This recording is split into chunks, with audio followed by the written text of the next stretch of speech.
تو میں یہ عرض کر رہا تھا کہ اندر کا جو انسان ہے نا، اندر کا انسان، اس اندر کا انسان اگر باہر کی وجہ سے خراب ہوگا تو ڈاکٹر صحیح کر دے گا اس کو، نیند صحیح نہیں ہو رہی، یہ لے گولی کھا کے سو جا، یہ کوئی کیمیکل آگے پیچھے ہو گئے ہیں. لیکن اگر اس کی باہر کی وجہ سے نہیں ہے، یہ اندر ہی کا فالٹ ہے، تو یہ نفسیاتی ڈاکٹروں کا کام نہیں ہے. یہ کس کا کام ہے؟ پیغمبروں کا. اور جو پیغمبروں کے جانے کے بعد جو پیغمبروں کے وارث ہیں، جو پیغمبروں کو فالو کرتے ہیں، وہ صرف علماء ہیں، اس کے علاوہ کوئی بھی نہیں ہے. وہ عالم جو باعمل ہو، وہ عالم جس کے پاس صحیح علم ہو، اس کے علاوہ اندر کے انسان کو ٹھیک کرنا کسی کے بس میں نہیں ہے. اور ایسے عالم جو باعمل بھی ہوں اور علم بھی ہو اور تجربہ بھی ہو، ان کو بزرگ کہا جاتا ہے ہماری اصطلاح میں. سمجھ میں نہیں آتی بات؟ تو ہم یوں بھی کہہ سکتے ہیں کہ اندر کا آدمی بزرگوں کی بغیر ٹھیک نہیں ہو سکتا. ہاں، بزرگ کی پھر دو قسمیں، سچی مچی کے اور جھوٹی موٹی کے. تو وہ تو ہر چیز کی دو قسمیں. ہر چیز کی کتنی قسمیں ہیں بھائی؟ ہر جگہ ایک نمبر بھی ہوتے ہیں، دو نمبر بھی ہوتے ہیں. بادام خالص میں ملیں گے، دو نمبر میں ملیں گے آپ کو. چینی ایک نمبر بھی، اور آپ کہہ سکتے ہیں دو نمبر چینی کہاں سے ہوگی؟ وہ جو پہلے جنرل مشرف کے دور میں یوٹیلیٹی اسٹور سے سستی چینی ملتی تھی، وہ دو نمبر ملتی تھی، ٹھیک ہے نا. وہ ڈبل ڈلتی تھی، جتنی مہنگی چینی آدھی ڈلتی تھی. تو وہ اس طرح گورنمنٹ نے گھسیٹ لیا لوگوں کو. ارے پتی ایک دفعہ کوئی لے کر آ گیا ہمارے گھر میں، سستی ہے، بہت بہت سستی، آدھے ریٹ پہ. اتنی سستی پتی فلاں جگہ سے مل رہی ہے. تو جو وہ سستی پتی مل رہی ہوتی ہے نا، اس کے 2 چمچے ڈلتے ہیں، اور مہنگی والی کے 1 چمچہ ڈلتا ہے. اور وہ 2 چمچے ڈل کے بھی وہ ذائقہ نہیں آتا اس کا. سمجھ رہے ہو؟ تو یہ گورنمنٹ جب سستائی کرتی ہے نا، تو یہ سیٹنگ ہو جاتی ہے حکومت کی. نہیں آ رہی سمجھ میں؟ تو ہر چیز میں جب 2 چیزیں ہوتی ہیں، 1 نمبر بھی اور موبائل 1 نمبر 2 نمبر ہوتے ہیں کہ نہیں ہوتے؟ تو یہ کہنا کہ سارے بزرگ ہی غلط ہوتے ہیں. اب بعض لوگ کہتے ہیں ان لوگ کے بزرگ غلط ہیں، تو اپنے والے لے آؤ، تمہارے بزرگ مارکیٹ میں ہے ہی نہیں. ٹھیک ہے نا بھائی، آپ لے آؤ نا کوئی بزرگ. تو بزرگوں کے بغیر تو اندر کا آدمی ٹھیک ہوگا نہیں، یہ تو ممکن نہیں ہے. بزرگ کا مطلب ہی یہی ہوتا ہے جس کا علم، تجربہ، تقوی، یہ تینوں چیزیں زیادہ ہوں، اور پیغمبر صلی اللہ علیہ وسلم کو فالو کر رہے ہوں. کیونکہ پیغمبر کی اطاعت کے بغیر آپ اندر کے آدمی کو ٹھیک نہیں کر سکتے. خود نہیں ٹھیک ہو سکتا، دوسروں کو کیسے ٹھیک کرے گا؟ یہ اسلام کا دعویٰ ہے، یہ ہوائی باتیں نہیں ہیں. آج لوگ ماہر نفسیات سے اپنے اندر کو ٹھیک کروا رہے ہیں. کچھ باتیں ان کی اچھی ہوتی ہیں، میں یہ نہیں کہہ رہا کہ 100% غلط ہوتے ہیں. وہ جو ان کی ٹھیک باتیں ہوتی ہیں وہ تو اسلام پہلے کر چکا ہے وہ باتیں. لیکن صحیح معنوں میں آدمی اندر سے ٹھیک جبھی ہوگا جب کس کو فالو کرے گا؟ پیغمبروں کو. اور پیغمبر کے دنیا سے جانے کے بعد علماء کو فالو کرے گا، صحیح علماء کو، اہل حق علماء، ورنہ اندر سے ٹھیک ہو ہی نہیں سکتا. میں آپ کو ایک واقعہ بیان کرتا ہوں جس سے آپ کو سمجھ میں آئے گا کہ آج کل ماہر نفسیات، سب نہیں بھائی، سب نہیں ایسے ہوتے. بہت سے ماہر نفسیات نے مذہب بھی پڑھا ہوا ہوتا ہے، اور بہت سے تھوڑی سی کھوپڑی بھی استعمال کر لیتے ہیں. لیکن ہو کیا رہا ہے؟ ایک کیس آیا، ایک خاتون گئی ماہر نفسیات کے پاس. انہوں نے بتایا کہ آپ اپنی دل کی بات بتائیں. انہوں نے کہا کہ میرے میاں ایسے، میرے میاں ویسے، میرے میاں یوں، میرے میاں وہ، جو خواتین کے اپنے میاں کی خرابیاں بیان کی. ماہر نفسیات نے کہا کہ آپ گھنٹہ بات سنی تسلی کے ساتھ. بعض لوگ تو سنتے ہی نہیں ہیں بات کو نا، آپ سنو تو صحیح اگلا کیا رہا ہے. انہوں نے کہا میاں سے علیحدگی لے لو، آپ ٹھیک ہو جاؤ گی. آپ کا فالٹ کیا ہے؟ آپ کا فالٹ کیا ہے؟ میاں. تو میاں سے کیا لے لو؟ علیحدگی لے لو.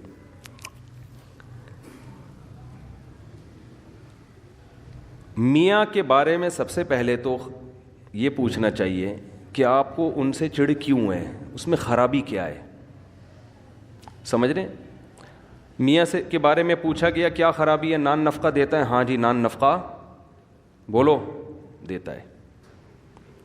میاں جو بھی میاں بیوی کے ازدواجی تعلقات ہوتے ہیں، بعض دفعہ وہ نہیں ہوتے 2-2 3-3 سال سے، تو عورت ڈپریشن میں جاتی ہے. وہ ہوتے ہیں ہاں جی، وہ بھی بھرپور ہو رہے ہیں. جوائنٹ فیملی میں رکھا ہوا ہے میاں نے, ساس بہو نہیں جی, ساس کا کوئی چکر نہیں, الگ گھر لے کے دیا ہوا ہے. میاں آتے کتنی دفعہ جی اتنا ٹائم میاں مجھے دیتے ہیں. کھوپڑی تھوڑی سی استعمال کرنی چاہیے. یہ سب باتیں جب کر لی ہیں تو اب آپ اس خاتون کو سمجھائیں کہ محترمہ فالٹ میاں میں نہیں ہے, فالٹ کس میں ہے؟ بولو آپ. وہ کہہ رہی اسے طلاق لے کے نا جاب کرو. کیا کرو؟ جاب کرو. آپ اس دیواجی زندگی اختیار نہ لے کے چلو. یہ میں زیادہ ڈیٹیل میں نہیں جاؤں گا اس میں نا, کیونکہ پھر بعض لوگ سمجھ جاتے ہیں کس کی بات ہو رہی ہے. میں زیادہ ڈیٹیل میں نہیں جاؤں گا, میں کھل کے بات کر نہیں پا رہا. جزوی واقعات ہوتے ہیں نا لوگوں کے, یہ ایک واقعہ ہوتا نا تو ہم کہتے ہیں کہ یہ جو ہے ماہر نفسیات سے غلطی ہو گئی ہے. یہ بہت زیادہ واقعات ہیں. ہمارے ہاں اکثر ماہر نفسیات مذہب سے بالکل فارغ ہیں. اس خاتون کو یہ حل بتایا جا رہا ہے کہ ڈیورس لو اور جاب کرو. یہ نہیں پتا کہ یہ جب ڈیورس لے گی ایسے میاں سے جس میں کوئی فالٹ, کوئی بڑا فالٹ نہیں ہے, کیونکہ میں بھی جانتا ہوں ان کی حالات کو, کوئی بڑا فالٹ نہیں ہے. تو جب یہ ڈیورس لے کے جاب کر کے, عورت کی ضرورت صرف جاب تھوڑی ہے, اور طلاق یافتہ عورت نکاح کس سے کرے گی؟ ہمارے ہاں بعض ڈاکٹروں کو اس سے کوئی غرض نہیں ہے. وہ کہیں گے کیا ضرورت ہے ان سب چیزوں کی. زنا کو پیشہ بنا سکتی ہے ایک عورت, زنا کی طرف مائل ہو سکتی ہے ایک عورت. تو ایسے الٹے الٹے مشورے, ایسے الٹے الٹے مشورے ہونا یہ چاہیے کہ عورت کو یہ سمجھایا جائے کہ بیوی شوہر کا اتنا بڑا حق اللہ نے رکھا ہے کہ اگر کسی کو سجدے کا حکم ہوتا تو عورت کو حکم ہوتا کس کو سجدہ کرے؟ شوہر کو. وہ جو بار بار زوجہ کے پاس آ رہا ہے نا, تو اس کو بھی تعبیر کیا شہوت پرست ہے. یہ بھی تو کہا جا سکتا ہے کہ اس کو تم سے محبت اتنی ہے کہ تمہارے بغیر رہ نہیں سکتا, لیکن اس کو تعبیر کیا جا رہا ہے کہ شہوت پرست, اپنی خواہش پوری کرنے کے لیے رکھا ہوا ہے اس نے. ہر چیز کو کہاں لے کے جانا؟ الٹا. میں بہت سی ایسی ماہر نفسیات خواتین کو جانتا ہوں جن کے اپنے گھر بسے ہوئے نہیں ہیں. میں دیکھیں کسی خاص ماہر نفسیات کے بارے میں نہیں کہہ رہا, سارے ایک جیسے نہیں ہوتے. کہیں آپ کسی ڈاکٹر کو سمجھانا شروع تمہارے بارے میں بات ہو رہی ہے. ایسے ماہر نفسیات کو جانتا ہوں جو لوگوں کی کاؤنسلنگ کرتے کرتے کرتے خود ڈپریشن کے مریض بنے اور بالآخر دماغی توازن کھو بیٹھے. ان میں غم برداشت کرنے کی طاقت نہیں تھی.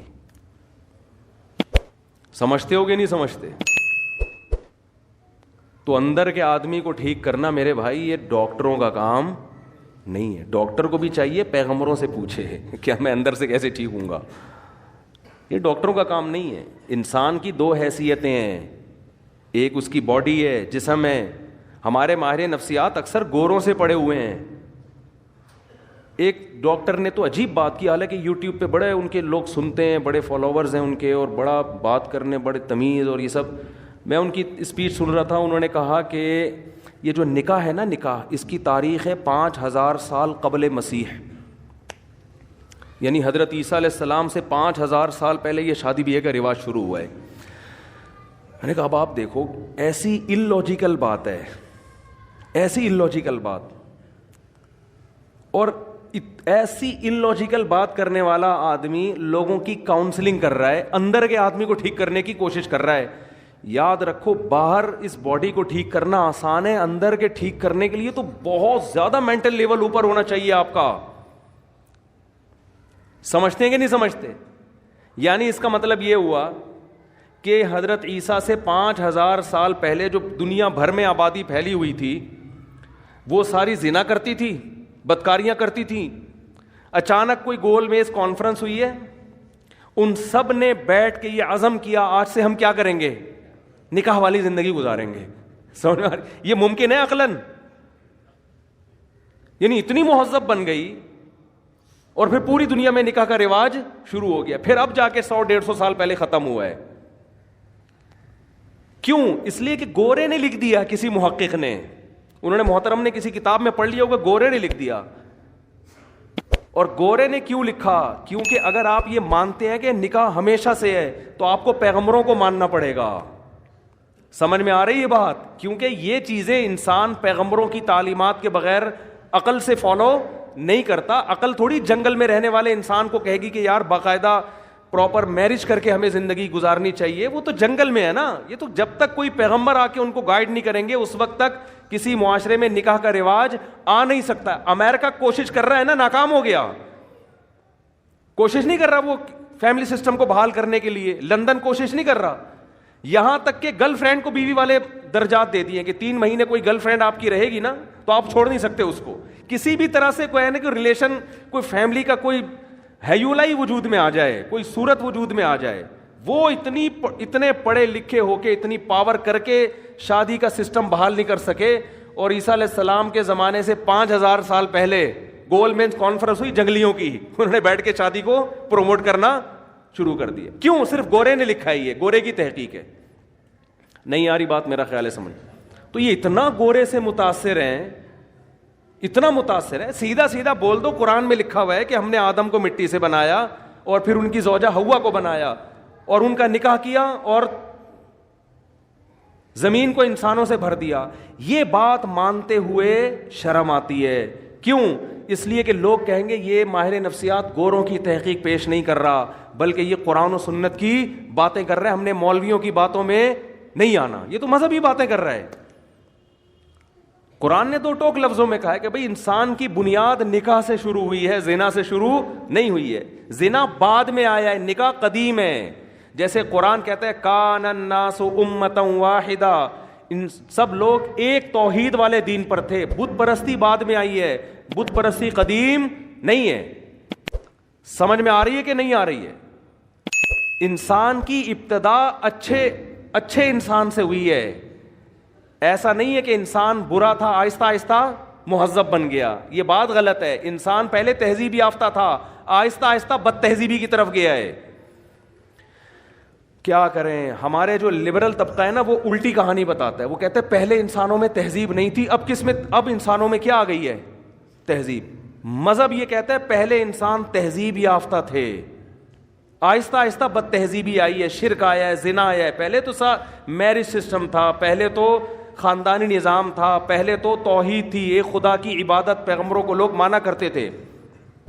سمجھ میں آ رہی ہے بات کہ نہیں آ رہی ہے؟ تو اندر کے انسان کو ٹھیک کرنا میرے بھائی کس کا کام ہے؟ یہ پیغمبروں کا کام ہے. اس میں آپ ڈاکٹروں سے رابطہ نہ کریں, یہ پیغمبر ہی ٹھیک کریں گے. تو اندر کے میں بات عرض کر رہا تھا آپ سے, میرے پاس تو کتنے لوگوں کی کالز آئی ہیں. جب میں کالز اٹھایا کرتا تھا ونس اپون اے ٹائم, کیونکہ جب بھی میں بات کرتا ہوں لوگ ایک دم جلنا شروع ہو جاتے ہیں, یار پتہ نہیں کون سی کال آپ کے, ہم تو کرتے ہیں تو اٹھاتے نہیں مفتی صاحب. جب میرا موڈ ہوتا ہے نا تو میں کالیں اٹھانا دھڑا دھڑ شروع کر دیتا ہوں, پھر ایک دم بند کر دیتا ہوں. آپ کیا ایسا کیوں؟ اب میری مرضی ہے, اور کیا, میرا فون ہے, میری جیب ہے, میرا کان ہے, میری مرضی, اور کیا اس میں آپ یہ اس میں کیوں کا کیا مطلب. میں جب دیکھتا ہوں کہ بھائی میں پاگل ہو رہا ہوں فون سن کے تو میں بند کر دیتا ہوں. اب لوگ کہتے ہیں اتنی ضروری بات ہے, اتنی ضروری بات ہے. ہمارے محلے میں ایک ڈاکٹر صاحب تھے, وہ بیچارے ڈاکٹر بن کے ان کا خیال یہ تھا کہ میں لوگوں کا علاج کرتے کرتے خود دنیا سے چلا جاؤں. کوئی محلے میں کوئی ایمرجنسی ہو, لوگ ان کا گیٹ جا کے بجا رہے ہیں. اب ظاہر ہے ایمرجنسی تو ہوگی نا, کسی کا ہارٹ کا مسئلہ ہوگا, کسی کے گردوں میں پین ہوگا. وہ ڈاکٹر بیچارے کا ایسا حشر کیا لوگوں نے کہ وہ اس کو خود ہارٹ اٹیک ہو گیا. ڈاکٹر صاحب کو خود کیا ہو گیا؟ ہارٹ اٹیک ہو گیا. کیونکہ کوئی کسی بھی, اب لوگ تو آئیں گے بھائی ایمرجنسی ہے یار, ہم کچھ تو کرو اس کو, کچھ تو نیمبو چٹاؤ, کچھ قہوہ پلاؤ, کچھ ٹیکا لگاؤ, کچھ تو کرو نا بھائی. ٹھیک ہے ہم بڑے ہاسپٹل جاتے جاتے تو ٹائم لگے گا, ڈاکٹر صاحب یہ آپ سو رہے ہو اور یہ بندہ, لوگوں کو نہیں سمجھ میں آتی یہ چیزیں. ڈاکٹر صاحب نے اپنا علاج یہ کیا, انہوں نے بولا بھائی میں تو مر جاؤں گا اسی طریقے سے, نہ دن میں چین نہ رات میں چین. وہ رات کو نیند کی گولی کھا کے سوتے تھے, اور گیٹ کے سب سے کونے والے بالکل دوسری طرف جہاں آواز ہی نہ آئے, بیل بھی رات کو بند کر دیتے تھے. ایک دن کوئی محلے میں ایمرجنسی ہوئی, کسی کو اٹیک ہوا, کیا ہوا, جا کے دروازہ بجایا ڈاکٹر صاحب کا. گیٹ تھا لوہے کا, تھاڑ تھاڑ تھاڑ, ڈاکٹر جوں بھی نہیں رینگ رہی ان کے نا. پھر پتھر اٹھا اٹھا کے مارنا شروع کیے لوگوں نے. ابے کھول, بندہ مر رہا ہے. وہ اندر پڑے ہوئے سو رہے ہیں. وہ اپنا فجر کی نماز کے پابند تھے, اٹھ کے آئے تھے بہت اچھے. اپنی والدہ کی خدمت کی وجہ سے امریکہ کا انہوں نے ویزا مسترد کر دیا. امریکہ ان کو جاب مل رہی تھی, بہت اچھے. انہوں نے کہا میری ماں کی خدمت کرنے والا کوئی بھی نہیں ہے. تو یہ نہیں کہ اولڈ ہاؤس میں عیدی سینٹر میں جمع کرا کے اماں کو نکل جاؤ. انہوں نے کہا نہیں, میں نہیں جاؤں گا. اچھے آدمی تھے. سب سے پہلے تو اپنی ماں ہے نا. تو مجھے وہ منظر یاد ہے, پتھر مار رہے ہیں تاڑ تاڑ تاڑ. میں نے کہا اتنے بم دھماکے, تو پوری محلہ نکل آتا تھا, وہ نہیں اٹھتے تھے. وہ اپنا آرام سے فجر کے بعد اٹھ کے آتے, نماز پڑھتے. کیا ہوا کہ ان کو کوئی غرض ہی نہیں اس سے. وہ کہتے بھائی میں خود ہارٹ پیشنٹ بن چکا ہوں, ایسے تو ہر دوسرے دن کوئی آئے گا, کبھی کسی کا کوئی ایمرجنسی. ایک خدمت کا بھی ایک اصول ہے نا, ایک طریقہ ہے, اس طریقے سے ہوگی. لوگ کہتے ہیں ہم کس سے مسئلہ پوچھیں, آپ اگر اتنی ایمرجنسی میں فون نہیں اٹھاؤ گے تو بھائی میں اکیلا پوری دنیا میں مفتی نہیں ہوں. آپ بنوری ٹاؤن فون کرو, آپ جامعہ فاروقیہ فون کرو, گوگل پہ سرچ کرو, بنوری ٹاؤن کا نمبر آئے گا, جامعۃ الرشید کا نمبر آئے گا, دارالعلوم کرنگی کا نمبر آئے گا, آپ پنجاب میں ہو تو جامعہ اشرفیہ کا نمبر آئے گا. یہ سارے دین کے ادارے ہیں, آپ کو شرعی مسائل بولو بتائیں گے, تو آپ کو بتائیں گے, یہ گائیڈ کریں گے. تو ہر وقت نہیں اٹھایا جا سکتا فون. جب میں سمجھتا ہوں اب بالکل وہ پرانا جو دماغ یعنی فریش ہو گیا نا, پھر میں فون اٹھانا شروع کر دیتا ہوں. ہو سکتا ہے بھائی کوئی بیچارہ واقعی. تو یہ اسٹائل ہے ہمارا. آپ کہہ سکتے ہیں ٹائم متعین کرتے, وہ کر کے دیکھا وہ بھی نہیں بن پا رہا. اس میں پھر لوگوں, مجھے کوئی ایمرجنسی کام پڑتا ہے تو لوگوں کو پھر فون نہیں اٹھا پاتا. خیر, تو اور بار بار یہ بات عرض کر رہا ہوں, اب بھی لوگ میرے پاس آ کے مسلط ہو جاتے ہیں کہ ہمیں رشتہ بتائیں, رشتہ بتائیں, رشتہ بتائیں. میں نہیں بتاتا رشتہ, میں مارنا پیٹنا شروع کر دوں گا. مذاق نہیں کر رہا میں. انسان کی برداشت کی ایک انتہا ہو. کل بھی ایک صاحب آئے, ایسے باتوں میں گھننے بن کے ایسے آرام سے آ کے یوں کر کے بیٹھ گئے, اور ایسے نا یوں کر رہے ہیں جیسے بالکل مجھے کوئی کام ہے ہی نہیں. اسٹائل سے میں سمجھ گیا بیٹا یہ بندے کو رشتہ چاہیے. تو میں نے کہا میں کام کر رہا ہوں اپنا, مصروف تھا میں نا آفس میں. انہوں نے کہا آپ کرتے نا, میں آرام سے بیٹھا ہوں یہاں پہ. مجھے پتا تھا کہ اتنا نیک نہیں ہے. پھر وہی تھوڑی دیر میں رشتے کی بات, وہ اگر میں آپ کے بیان سن کے بہت متاثر ہوا ہوں, اگر کوئی ایک آدھ کہنا یہ چاہ رہے تھے اچھی سی بیوہ مل جائے, میں نے کہا بھائی میں رشتے نہیں کراتا. پھر بھی نہیں کہہ رہے ہیں چلے میں ویسے ہی بیٹھا ہوں, کوئی ہو تو بتائیں. میں نے کہا آپ تشریف لے جائیں, بڑی مہربانی آپ کی. تو خیر, آپ کہہ سکتے ہیں اتنا نیک کام ہے آپ کیوں نہیں کر رہے. بھائی اگر ہمارے پاس اس سے زیادہ اچھے کام کرنے کا موقع نہیں ملے گا تو میں یہ والا کام شروع کر دوں گا. اس سے زیادہ ضروری کام ہے, یہ کام کوئی دوسرا بھی کر سکتا ہے. علامہ شبیر احمد عثمانی رحمہ اللہ نے لکھا ہے کہ اگر کوئی عالم راستے میں سبیل کھول کے بیٹھ جائے پیاسوں کو پانی پلانے کے لیے تو گنہگار ہوگا, ثواب نہیں ملے گا اس کو. اس لیے کہ اس کے لیے عالم بننے کی کیا ضرورت تھی.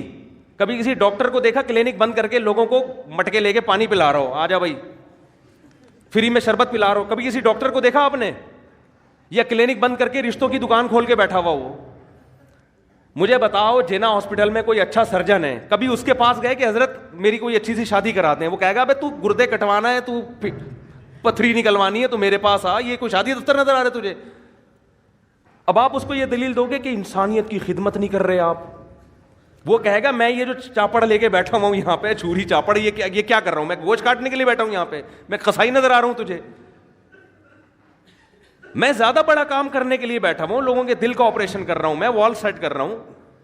تو شادی دفتر بنے میرے بھائی رشتوں کے لیے. آپ کہہ سکتے ہیں پھر شادی کی باتیں کیوں کرتے ہو, تو باتیں تو قرآن نے بھی کی ہیں, ترغیب دی ہے. نکاح کی ترغیب دینا یہ علماء کا ٹاپک ہے, شادیاں کرانا یہ علماء کا ٹاپک نہیں ہے. سمجھتے ہو, نکاح کی ترغیب تو ہم ترغیب نہیں دے رہے رشتے والے, وہ ہمارا کام ہے, وہ قرآن و سنت کا کام ہے. تو یہ نہیں کیا کریں بہت زیادہ, اس میں آدمی کو پھر ہوتا ہے پھر میں بد اخلاقی پہ آؤں گا, ایک دفعہ بول دیتا ہوں نہیں کراتا, پھر وہ بیٹھ جاتا ہے, پھر چپک جاتا ہے. بھائی نہیں ہے, ناممکن ہے, ہوگا بھی تو بھی نہیں بتاؤں گا میں, جاؤ. اچھا اتنے تیز ہوتے ہیں, وہ کہہ رہے وہ آپ اس کو بتا رہے تھے نا, اس کو کیا بتا رہے تھے, حالانکہ اس کو بھی میں ٹرخا رہا تھا ٹرخا رہا تھا اس کو بھی میں. تو ہمارا کام, مردوں کا نہلانا ہمارا کام نہیں ہے. دیکھو ہم غسل دینے کا طریقہ بتائیں گے, مردے آپ خود نہلایا کرو اپنے. ایک صاحب مجھے کہنے لگے مصعب اتنا ثواب کا کام ہے, آپ محلے میں جا کے مردے کیوں نہیں نہلاتے؟ کسی کی میت ہوتی ہے, آپ کیوں نہیں جا کے نہلاتے اس کا مردہ؟ اتنا ثواب ہے اس میں. میں نے کہا دیکھو خود نہانا بھی تو ثواب ہے نا. کہتے ہیں نہیں لوگوں کو مردوں کو نہلانا آتا نہیں ہے, اس لیے آپ جا کے نہلا دیا کریں, ثواب مل. میں نے کہا لوگوں کو تو خود بھی نہانا نہیں آتا, غسل کے فرائض معلوم نہیں ہے, تو میں جا کے بالٹیاں پانی ڈالوں گا ان کے اوپر کہ یہ ہے سنت طریقہ. بھائی ہم طریقہ بتائیں گے, چاہے مردے کو نہلانے کا ہو یا خود نہانے کا ہو. نہانا آپ نے خود ہے تو آپ اپنی میت کو خود نہلائیں گے. بیٹا باپ کو نہلائے گا, بھائی بھائی کو نہلائے گا, بیٹی ماں کو نہلائے گی. یہ تو عیدی سینٹر سے بھی یہ کام نہ کروایا کرو, بری حرکت ہے. میت کو عیدی سینٹر بھیج دینا نہلانے کے لیے انتہائی گھٹیا حرکت ہے. تمہارے باپ جس کی موت ہوئی ہے کم وقتوں بہت افسوس ہوتا ہے مجھے کہتے ہوئے, کم از کم آخری خدمت تو خود کر لو اس کی. اتنی نفرت اس کی باڈی سے کہ عیدی سینٹر بھیج دیا جاؤ, نہلا کے لے آؤ اس کو. کس مذہب نہ ہونا, اور یہ پڑھا لکھا طبقہ جو ہمارا جس طرف جا رہا ہے, اللہ کی پناہ ہے, 100 دفعہ اللہ کی پناہ مانگتے ہیں ہم اس کلچر سے کہ کم از کم یار آخری خدمت بیٹی ماں کی کر لے, اس کو خود نہلا تو دے. ایسا ہوتے ہیں جیسے کوئی تعلق ہی نہیں ہے اس سے. تو یہ کام علماء کا ہے نہیں, میتوں کو نہلانا, میتوں کو کفن دینا. بعض لوگ پروفیشنل بیسس پہ یہ کام کر رہے ہیں, ان سے کروائیں آپ, یا ویسے ہی کوئی فی سبیل اللہ کر رہا ہے تو کرو. میں نہیں کروں گا یہ کام, سمجھتے ہو؟ تو بات کہاں سے کہاں چلی جاتی ہے یار. میں عرض کر رہا تھا بھائی اندر کے آدمی کو ٹھیک کرنا کس کا کام ہے؟ یہ پیغمبروں کا کام ہے.